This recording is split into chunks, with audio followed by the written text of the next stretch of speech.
यो ऱ्याकेटको ग्रिप गर्नुपर्ने छ। ग्रिपै यस्तो भइसक्यो यो। यस्तो तनाव भयो भने नि यो दिल बिमार हुन्छ। के लत बस्यो मलाई कहिले सुधार हुन्छ। एक दिन तिमी नबोल्दा एक दिन तिमी नबोल्दा यो दिल बिमार हुन्छ।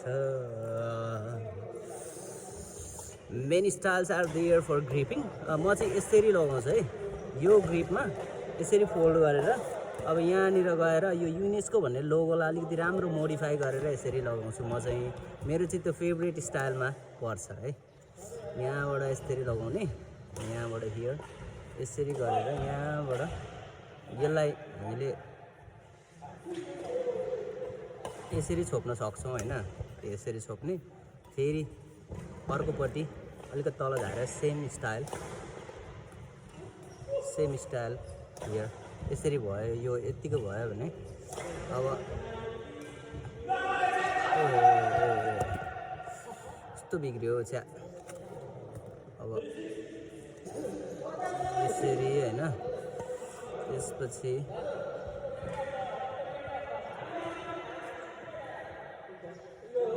यसरी लगाउन सक्छौँ।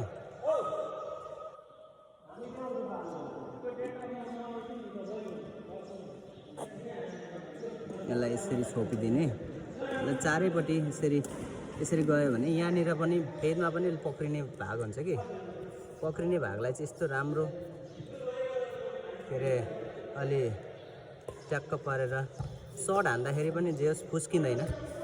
फुस्किएन, हातबाट नफुस्किने तरिकाले बाँध्नुपर्छ। ग्रिप भनेकै हातबाट नफुस्किने तरिकाले बाँध्ने हो। अनि यसरी लगाएर अब यहाँ नाली बन्नुपर्छ कि, यहाँ नाली बन्नुपर्छ। नाली बन्यो भने चाहिँ अब यहाँबाट सट्ट हाम्रो हातमा ग्रिपिङ राम्रो हुन्छ। अब यहाँ नाली बन्दैछ नि, यो नाली बन्दैछ नि, यो नालीले नै ग्रिपिङ बन्ने हो क्या हाम्रो हियर।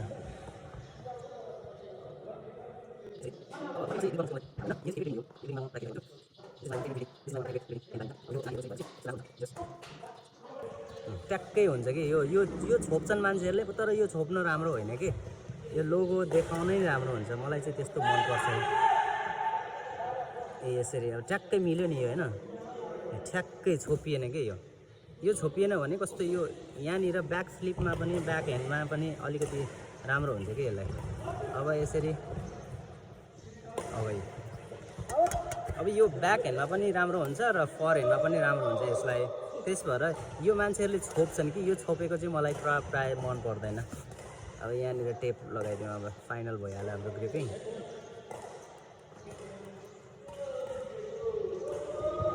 यो टेप लामो भयो भने काटेर राख्न पनि सकिन्छ।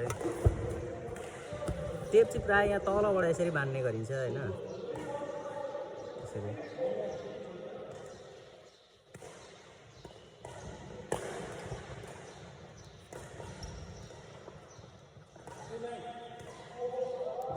यसरी बाँध्ने गरिन्छ। अब यो धेर लामो भयो टेप भयो भने उकाएर यसरी हालिदिन सकिन्छ। Okay, now it is ready. Gripping bhayihalyo. Thik cha. Thank you everyone for watching this video. I hope you like this video. I'll meet you into another video soon.